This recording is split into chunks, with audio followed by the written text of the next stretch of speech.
Hello everybody, how are you? I hope you are all fine. Today we are going to start Unit 10, Democracy.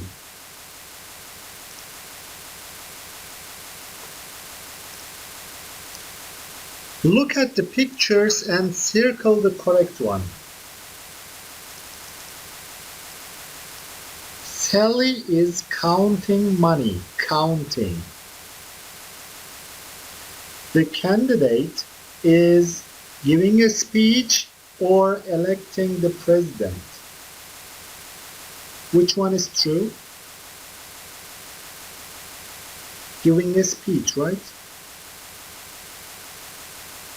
Aday konuşma yapıyor. Okay, next one. Hakan is showing or taking his identity card to the officials.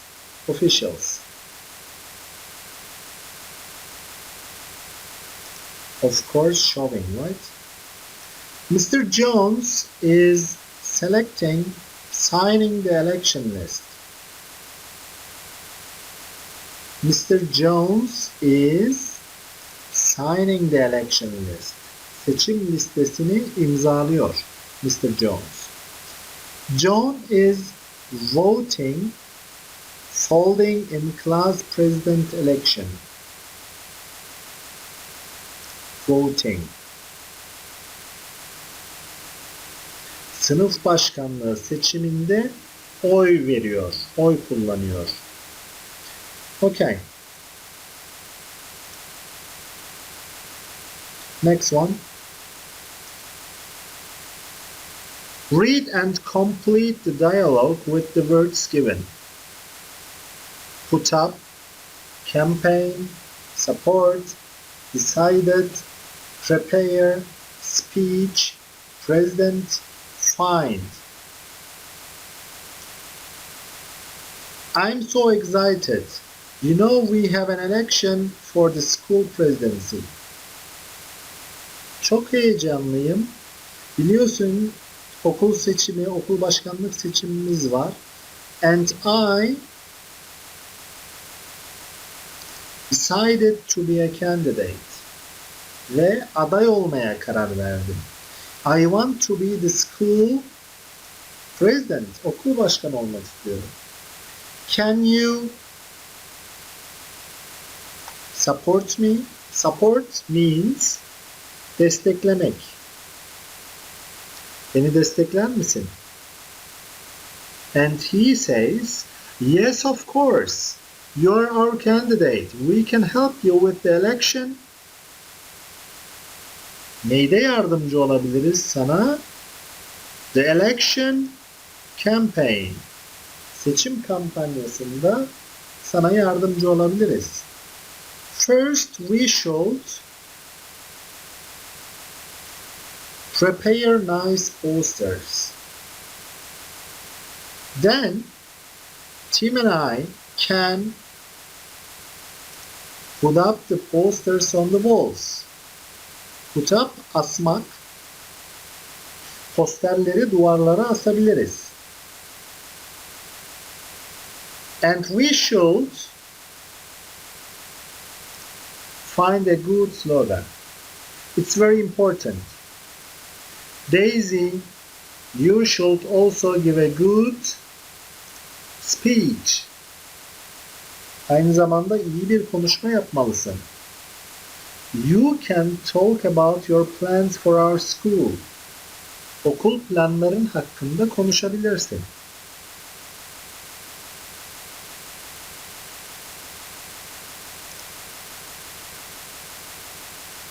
Read and complete the speech bubble with the past form of the verbs below.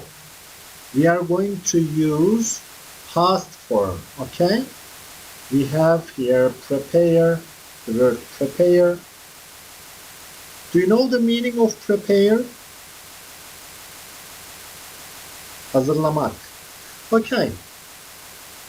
Hi, I'm Tim. Last Friday, we an election in our school. We had an election in our school.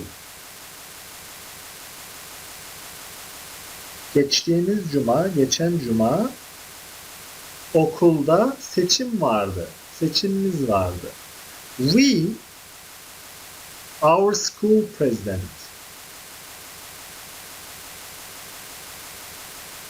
Look at the words here. We are going to use them. We elected our school president. There, blah blah, three candidates, Daisy, Jack, and Peter. There were three candidates, Daisy, Jack, and Peter. Daisy really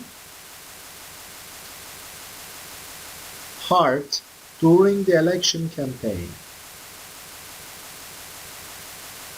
Daisy gerçekten çok çalıştı. During the election campaign. Seçim kampanyası boyunca. She, very interesting posters. She prepared very interesting posters. And she gave us a great speech. Give a speech, give, gave. This is the past form. She told us about her nice plans. Planlarından bahsetti. Planları hakkında konuştu. For the school canteen and the library. Okul kantini ve kütüphanesi noktasında bunlarla ilgili planlarından bahsetti. So I voted for Daisy.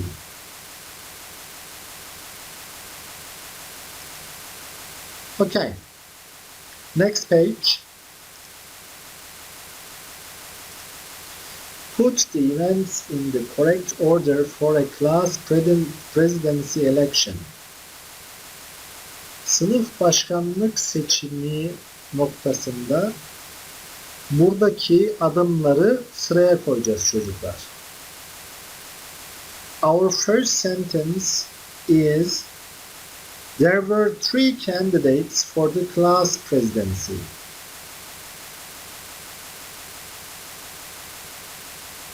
Let's read all the sentences here. The candidates ran a campaign. They prepared posters and gave speeches. We folded it and put it into the ballot box. On the election day, the teacher brought some paper and a ballot box. My candidate, Jack, became the class president, so I was very happy.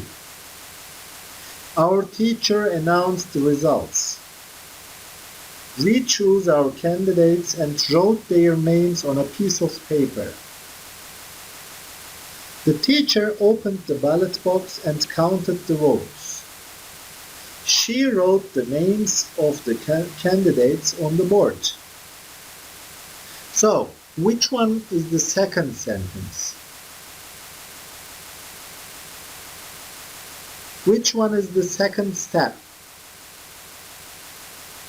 There were three candidates for the class presidency.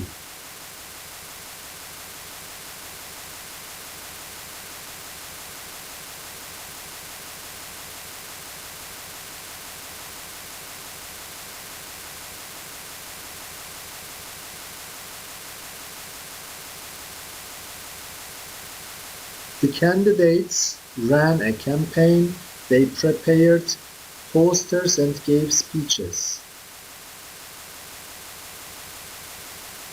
Kaçıncı adım bu?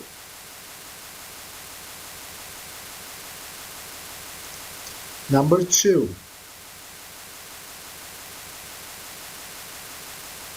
Okay, we folded it and put it into the ballot box.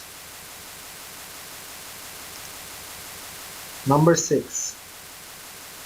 Bu 6. adım çocuklar. Okay, next one. On the election day, the teacher brought some paper and a ballot box. This is number 3. My candidate Jack became the class president, so I was very happy. Benim adayım Jack sınıf başkanı oldu. Bu yüzden çok mutluydum. This is number 9. Our teacher announced the results. Öğretmenimiz sonuçları duyurdu. Number 8. Next one, we choose our candidates and wrote their names on a piece of a paper. 5. The teacher opened the ballot box and counted the votes. 7. She wrote the names of the candidates on the board. This is number 4.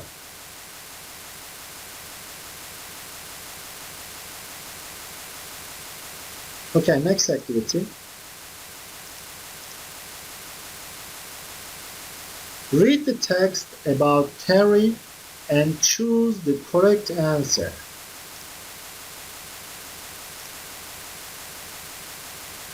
Then write them on the lines. Yesterday, we have 3 options, by the way.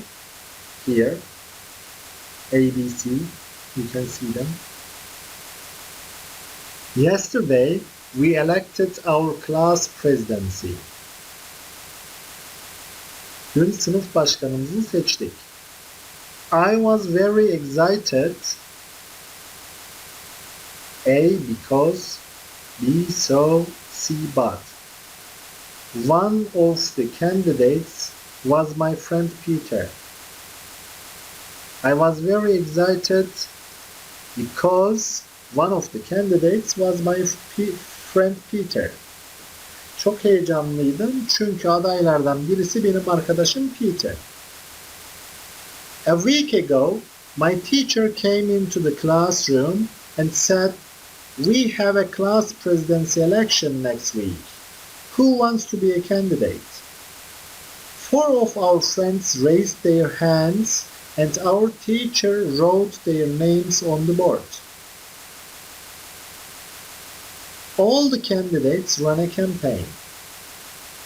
They prepared posters and speeches in turns. Gave speeches, right? Konuşmalar yaptılar. Posterler hazırladılar. I helped Peter with his campaign. Kampanyasına yardımcı oldum Peter'ın. We made great posters and put them on the walls at school. And we found a good slogan. He made an interesting speech and everybody liked it. All the candidates were kind and respectful to each other and they didn't break the rules. Our teacher was very happy during the campaign. So, our teacher was very happy during the campaign. Tüm adaylar were kind, nazikti and respectful. Saygılıydı birbirlerine and they didn't break the rules. Kuralları ne yapmadılar? Çiğnemediler. Bu yüzden öğretmenimiz kampanya boyunca çok mutluydu. On the election day, seçim günü, our teacher came into the class with some paper and ballot box. Öğretmenimiz sınıfa kağıtlarla ve seçim sandığıyla geldi. We, blah blah, the names of our candidates on a piece of paper and put it into the ballot box. We wrote the names of our candidates on a piece of paper. Adayımızın ismini bir kağıt parçasına yazdık ve seçim sandığının içine attık. Then the teacher opened the ballot box and counted the votes. 1, 2, 3, count. 1, 2, 3, 4, 5. Okay. Finally, she announced the results. My candidate, Peter, won the election, so I was very happy. Benim adayım kazandı. Bu yüzden çok mutluydum. Peter is kind and respectful to everybody. He is fair as well. His ideas are brilliant and we all trust them. Okay, next activity. Read the text again and answer the questions. When did they have the class presidency election? When? Look at the text here. Look at the text. Read the text again. Okay?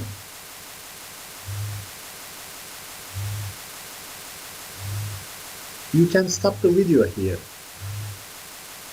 Çocuklar burada videoyu durdurup bu metni okuyun. Devamını o şekilde izleyin. Çünkü bu kısım sorularla birlikte yapılması gerekiyor. Okay, when did they have the class presidency election? They had the class presidency election yesterday. Look at the text. Yesterday, we elected our class president.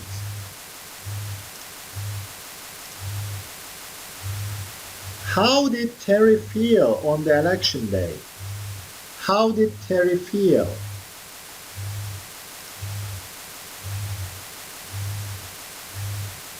Look at the text again. How did Terry feel on the election day?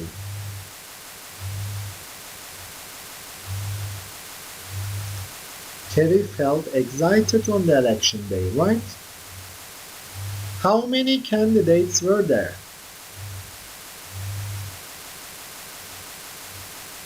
5 candidates? 6 candidates? How many? There were 4 candidates. What activities did the candidates do for their campaign?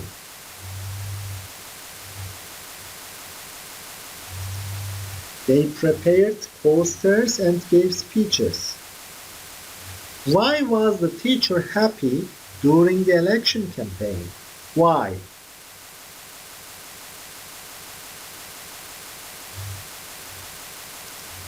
Because all the candidates were kind and respectful to each other. What did the teacher bring to the classroom on the election day? Sınıfa öğretmen ne getirmişti seçim günü?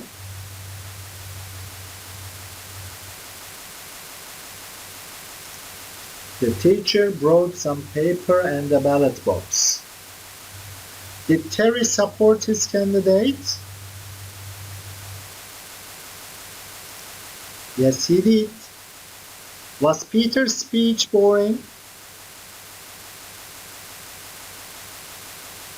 Peter's speech. Peter'ın konuşması sıkıcı mıydı? No, it wasn't. Who was the new class president? Who? Peter was the new class president. Can Peter be a good class president? Why? Yes, he can, because he is kind and respectful to everybody. He is fair as well. Well done. Next activity. Next page.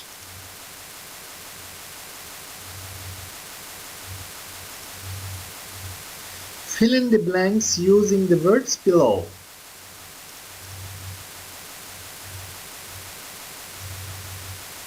We have here the word fair, boring, kind, helpful, hardworking, responsible, equal. In democratic countries, everybody, blah blah, and has the same rights. Demokratik ülkelerde herkes equal, eşit, and has the same rights. Ve herkesin aynı hakları var. My brother is very blah blah, so everybody likes him. Helpful, yardımsever. Tom is not kind to his friends, so nobody likes him. Tom arkadaşlarına karşı nazik değil. Bu yüzden kimse onu sevmez. Kind, nazik. His speech was everybody felt sleepy. His speech was boring. My teacher is a blah blah person. All the students in his class are equal and have the same rights. My teacher is a fair person. Adil bir insan. Öğretmenim. I don't want to vote for Bob because he is not hardworking. Bob'a oy vermek istemiyorum çünkü o çalışkan değil. He is very lazy. Çok tembel. He doesn't like studying at all. Çalışmayı hiç sevmez. My brother is very responsible. He is never late for class and he always does his homework. My brother is very responsible. Çok sorumlu birisi, sorumluluk sahibi. Asla sınıfa geç kalmaz ve her zaman ödevlerini yapar. Responsible.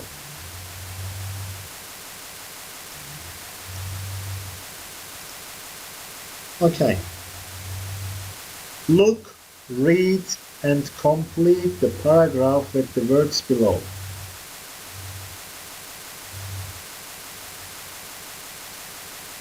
There was an election in my country last weekend, so we were very excited. We got up early and went to a public building near our house. My parents showed their identity cards to the officials. Ailem memurlara, görevlilere, yetkililere kimliklerini gösterdiler.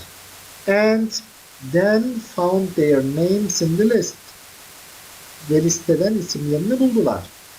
After they signed the list, imzaladıktan sonra listeyi, they took the ballot paper and went into the voting booth. They wrote the name of their candidates and put the paper into an envelope. Envelope? Look at the picture here. Envelope. Adaylarının isimlerini yazdılar ve kağıdı zarfın içine koydular. Then they put it into the ballot box. In the evening, we watched the news on TV. We were happy with the election results because the new president is respectful, hardworking, and fair. Reorder the words to make sentences.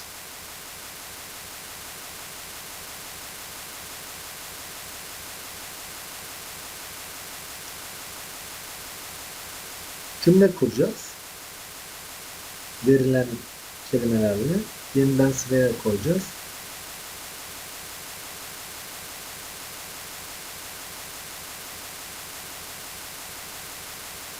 Bu olumlu bir cümle. O yüzden öznemiz başa gelecek değil mi?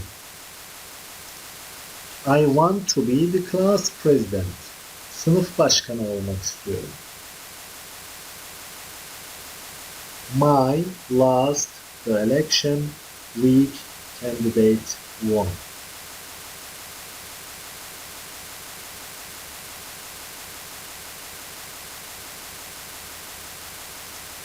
My candidate won the election last week.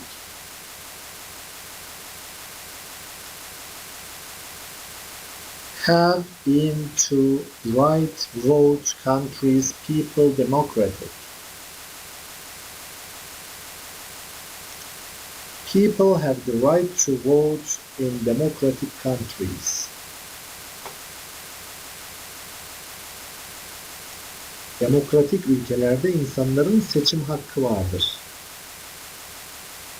The paper ballot box we put the paper into the ballot box. Last one. We are free to express our opinions. Fikirlerimizi, düşüncelerimizi ifade etmekte özgürüz. Free. Express, ifade etmek. Opinions, fikirler, düşünceler. Okay.